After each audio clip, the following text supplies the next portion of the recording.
ನಮಸ್ಕಾರ, ನೀವು ನೋಡ್ತಾ ಇದ್ದೀರಾ ರಿಪಬ್ಲಿಕ್ ಕನ್ನಡ. ನಾನು ಶ್ರುತಿ. ಒಂದು ಮೂಡ ವಿಚಾರವನ್ನ ಮುಂದಿಟ್ಟುಕೊಂಡು ದೋಸ್ತಿ ನಾಯಕರು ಪಾದಯಾತ್ರೆಗೆ ಮುಂದಾದ್ರು. ಬಟ್ ಅಲ್ಲಿ ಬೇರೆ ಬೇರೆ ರೀತಿಯ ಬೆಳವಣಿಗೆಗಳಿಗೆ ಸಾಕ್ಷಿ ಆಗೋಯ್ತು ಈ ಮೂಡ ಅಸ್ತ್ರ. ಕಾರಣ ಅದಕ್ಕೆ ಕೌಂಟರ್ ಅಟ್ಯಾಕ್ ಅನ್ನೋ ರೀತಿಯಲ್ಲಿ ಕಾಂಗ್ರೆಸ್ ಜನಾಂದೋಲನ ಸಮಾವೇಶ ಆಯಿತು. ಅದಾದ ಬಳಿಕ ನಿನ್ನೆ ಫ್ಲೆಕ್ಸ್ಗಳನ್ನು ಹಾಕಿ ದೋಸ್ತಿ ನಾಯಕರ ವಿರುದ್ಧ ಯಾವ ರೀತಿ ಮುಗಿಬಿದ್ರು ಕಾಂಗ್ರೆಸ್ ನಾಯಕರು ಅನ್ನೋದನ್ನ ಗಮನಿಸಿದ್ವಿ. ಆ ಫ್ಲೆಕ್ಸ್ಗಳೇ ದಳಪತಿಗಳ ಕೆಂಗಣ್ಣಿಗೆ ಗುರಿಯಾಗಿತ್ತು. ಈಗ ಅದಕ್ಕೆ ಕೌಂಟರ್ ಅಟ್ಯಾಕ್ ಅನ್ನೋ ರೀತಿಯಲ್ಲಿ ಇವತ್ತು ಕೂಡ ಫ್ಲೆಕ್ಸ್ಗಳು ರಾರಾಜಿಸ್ತಾ ಇದೆ. ಹೇಗಂದ್ರೆ ಕಾಂಗ್ರೆಸ್ ವಿರುದ್ಧ, ಕಾಂಗ್ರೆಸ್ ವಿಚಾರಕ್ಕೆ ಸಂಬಂಧಪಟ್ಟಂತೆ ಅಪಪ್ರಚಾರದ ಫ್ಲೆಕ್ಸ್ಗಳು ಇವತ್ತು ಸಾಂಸ್ಕೃತಿಕ ನಗರಿ ಮೈಸೂರಲ್ಲಿ ರಾರಾಜಿಸ್ತಾ ಇರುವ ದೃಶ್ಯವನ್ನ ನಾವು ಗಮನಿಸ್ತಾ ಇದೀವಿ. ಮೂಡಾದಿಂದ ಹಿಡ್ಕೊಂಡು ಈಗ ಫ್ಲೆಕ್ಸ್ ರಾಜಕಾರಣದ ತನಕ ದೃಶ್ಯ ನೋಡ್ತಾ ಇರೋದು. ಕಾಂಗ್ರೆಸ್ ಸರ್ಕಾರದ ಒಂದಷ್ಟು ಭ್ರಷ್ಟಾಚಾರ ವಿಚಾರಗಳನ್ನ ಪ್ರಸ್ತಾಪ ಮಾಡಿರುವಂತಹ ಫ್ಲೆಕ್ಸ್ಗಳು. ಈ ರೀತಿ ಅಲ್ಲಲ್ಲಿ ಬ್ಯಾನರ್ಗಳು ಫ್ಲೆಕ್ಸ್ಗಳು ಹಾಕಿಲ್ಲ. ಆದರೂ ಕೂಡ ಈಗ ಫ್ಲೆಕ್ಸ್ ರಾಜಕಾರಣಕ್ಕೆ ಮೈಸೂರು ಸಾಕ್ಷಿ ಆಗಬೇಕಾದಂತ ಅನಿವಾರ್ಯತೆ. ನಿನ್ನೆ ಎಲ್ಲ ಯಾವ ರೀತಿ ಫ್ಲೆಕ್ಸ್ಗಳು ದೋಸ್ತಿ ನಾಯಕರ ವಿರುದ್ಧ ಇತ್ತು ಅನ್ನೋದನ್ನ ಒಂದ್ ಕಡೆ ದೃಶ್ಯಗಳ ಸಮೇತ ನಿಮ್ಮ ಮುಂದೆ ಇಡ್ತಾ ಇದ್ದೀವಿ. ನೇರವಾಗಿ ದೇವೇಗೌಡರ ಕುಟುಂಬದ ವಿಚಾರಕ್ಕೆ ಸಂಬಂಧಪಟ್ಟಂತೆ ಆ ಫ್ಲೆಕ್ಸ್ಗಳನ್ನ ಅಳವಡಿಕೆ ಮಾಡಲಾಗಿತ್ತು. ಆ ಬಳಿಕ ಅಪಪ್ರಚಾರ, ಹಾಗಾಗಿ ದಳಪತಿಗಳ ಕೆಂಗಣ್ಣಿಗೆ ಆ ಫ್ಲೆಕ್ಸ್ಗಳು ಕಾರಣ ಆಗಿತ್ತು. ಅದಕ್ಕೆ ಕೌಂಟರ್ ಅಟ್ಯಾಕ್ ಅನ್ನೋ ರೀತಿಯಲ್ಲಿ ಇವತ್ತು ಕಾಂಗ್ರೆಸ್ ವಿರುದ್ಧ ಫ್ಲೆಕ್ಸ್ಗಳು ರಾರಾಜಿಸ್ತಾ ಇರೋದು ಮೈಸೂರಲ್ಲಿ ಎರಡು ದೃಶ್ಯ. ಈ ಬಗ್ಗೆ ಮತ್ತಷ್ಟು ಡೀಟೇಲ್ಸ್ ಅನ್ನ ಕೊಡ್ತಾ ಹೋಗ್ತಾರೆ ನಮ್ಮ ಪ್ರತಿನಿಧಿ ವಿನೋದ್. ನೇರ ಸಂಪರ್ಕದಲ್ಲಿ ಜಾಯಿನ್ ಆಗ್ತಿದ್ದಾರೆ. ವಿನೋದ್, ಮೂಡ ಅಸ್ತ್ರದಿಂದ ಈಗ ಫ್ಲೆಕ್ಸ್ ರಾಜಕಾರಣದ ತನಕ ಇವತ್ತು ಯಾವ ರೀತಿಯ ಫ್ಲೆಕ್ಸ್ಗಳು ನೋಡೋದಕ್ಕೆ ಸಿಗ್ತಾ ಇದೆ ಮೈಸೂರಲ್ಲಿ?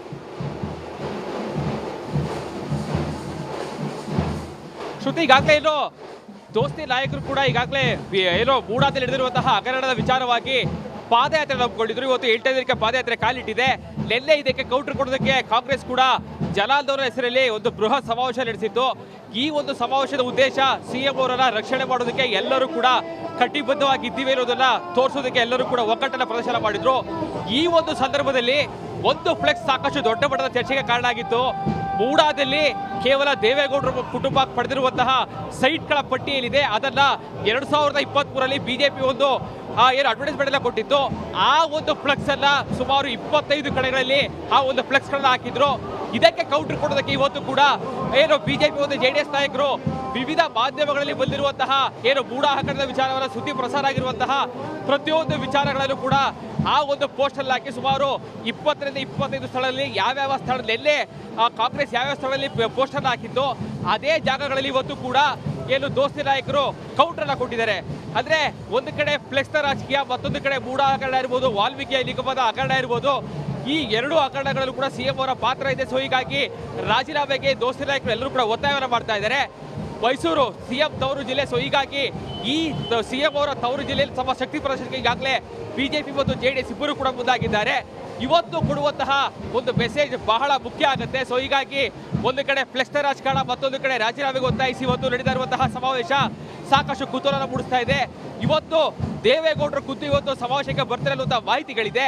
ನಿನ್ನೆ ಕೊಟ್ಟಿರುವಂತಹ ಪ್ರಕಟಣೆಗಳು ಎಲ್ಲದಕ್ಕೂ ಕೂಡ ಇವತ್ತು ದೇವೇಗೌಡರು ಉತ್ತರ ಕೊಡುವಂತಹ ಸಾಧ್ಯತೆ ಇದೆ. ಸೊ ಹೀಗಾಗಿ ಇವತ್ತು ನಡೆಯುವಂತಹ ಸಮಾವೇಶದಲ್ಲಿ HD ಕುಮಾರಸ್ವಾಮಿ ಅವರು ಮಾತನಾಡುವಂತಹ ಭಾಷಣ ಸಾಕಷ್ಟು ಪ್ರಾಮುಖ್ಯತೆಯನ್ನು ಪಡೆದುಕೊಳ್ಳುತ್ತೆ. ಸೊ ಹೀಗಾಗಿ ಎಲ್ಲರೂ ಕೂಡ ಯಾವ ರೀತಿಯಾದಂತಹ ವಾಗ್ದಾಳಿ ನಡೆಸ್ತಾ ಇರೋದು ಕೂಡ ಈಗ ಕಾದೊಡ್ಬೇಕಾಗತ್ತೆ. ಶ್ರುತಿ.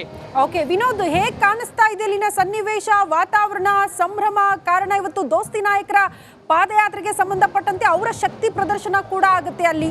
ಹಾಗಾಗಿ ಹೇಗ್ ಕಾಣಿಸ್ತಾ ಇದೆ ವಾತಾವರಣ?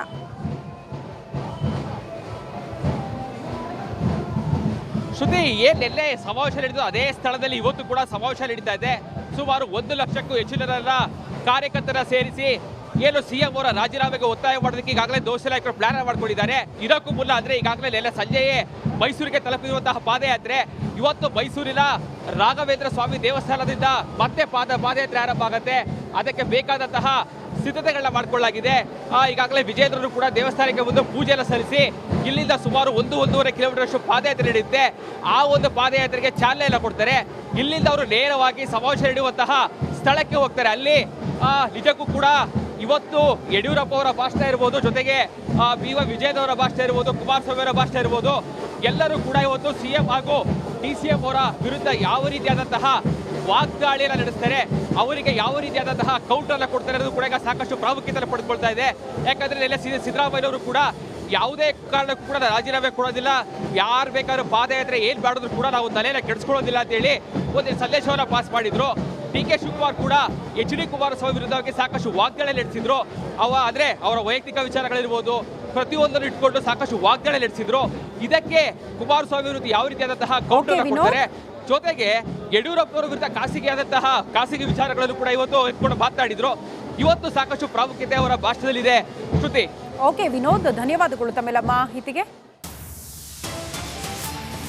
ಮಳೆ ಅವಾಂತರಕ್ಕೆ ಸಂಬಂಧಪಟ್ಟಂತೆ ಒಂದು ಮೇಜರ್ ಅಪ್ಡೇಟ್ ಸಿಗ್ತಾ ಇದೆ. ಮಣ್ಣು ತೆರವು ವೇಳೆಯೇ ಮತ್ತೆ ಗುಡ್ಡ ಕುಸಿತವಾಗಿದೆ. JCB ಬಳಿಯಲ್ಲೇ ಭಾರೀ ಪ್ರಮಾಣದಲ್ಲಿ ಮಣ್ಣು ಕುಸಿತವಾಗಿದೆ. ಸಕಲೇಶ್ಪುರದ ನಾಗರ ಗ್ರಾಮದಲ್ಲಿ ಹಳಿಮೇಳೆ ಗುಡ್ಡ ಕುಸಿತವಾಗಿತ್ತು. ಈಗ ಅದೇ ಸ್ಥಳದಲ್ಲಿ ತೆರವು ಕಾರ್ಯಾಚರಣೆ ಆಗ್ತಾ ಇದ್ದಂತಹ ಸಂದರ್ಭದಲ್ಲೇ ಮತ್ತೆ ಗುಡ್ಡ ಕುಸಿತವಾಗಿದೆ. ಜುಲೈ 30ಕ್ಕೆ ಗುಡ್ಡ ಕುಸಿತ ಆಗಿತ್ತು, ಅದನ್ನ ತೆರವು ಮಾಡಲಾಗಿತ್ತು, ಸಂಚಾರಕ್ಕೆ ಅನುವು ಮಾಡಿಕೊಡ್ಲಾಗಿತ್ತು. ಬಟ್ 2 ದಿನದಲ್ಲೇ ಮತ್ತೆ ಅದೇ ಸ್ಥಳದಲ್ಲಿ ಗುಡ್ಡ ಕುಸಿತ. ಈಗ ತೆರವು ಕಾರ್ಯಾಚರಣೆ ಆಗ್ತಾ ಇರುವ ಹೊತ್ತಲ್ಲೇ ಮತ್ತೆ ಅದೇ ಸ್ಥಳದಲ್ಲಿ ಗುಡ್ಡ ಕುಸಿತ ಭಾರಿ ಪ್ರಮಾಣದಲ್ಲಿ. ದೃಶ್ಯ ಗಮನಿಸ್ತಾ ಇದೀವಿ, ಬಹಳ ಆತಂಕದ ವಾತಾವರಣ ಸದ್ಯ ಅಲ್ಲಿ.